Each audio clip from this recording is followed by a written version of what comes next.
Blessing of the ground on the hilly roads of Tamana took place on Tuesday morning as the Emancipation Support Committee celebrated and rejoiced the acquisition of between 18 and 22 acres of land, primarily to be used for agriculture.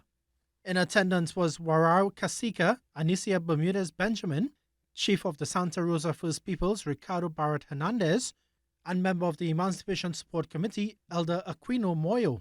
Project lead for the African Heritage Agriculture AFRHA Center, Dr. Asha Kambon, said the committee intends to have a first cohort of youth involved in the intended agriculture program and explained the significance of acquiring the ground in such a space.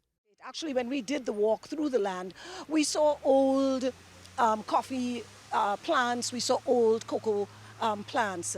So it was an estate in the past. Unfortunately, as the lands all across Trinidad and Tobago, much of the land was managed and worked by enslaved people. And so this land was no different.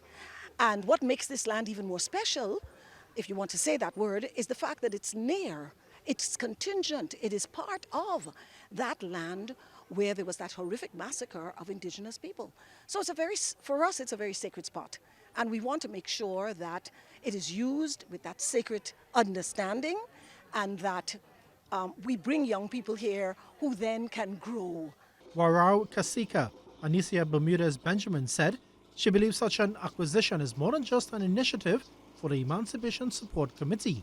Our mission, our purpose, and we are standing in the perfect view where that thread connects us to the past and through our children, the future.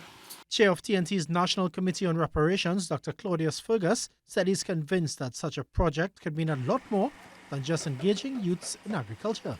That I see the distribution of this land to the Emancipation Support Committee as a symbolic gesture of reparatory nature, not justice so much, but it has that potential.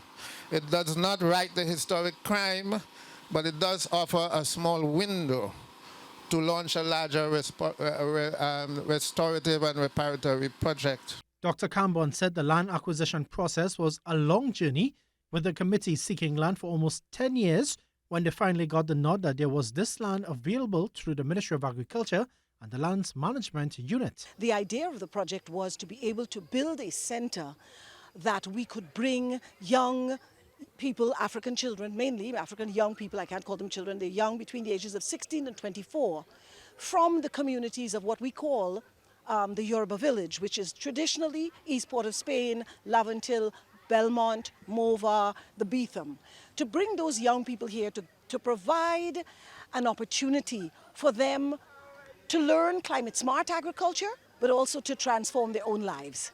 The committee has established collaborations with the University of the West Indies and various agricultural experts to ensure the best training for the youth. Teaching on the land will commence from October to December with a small cohort of about 20 young people.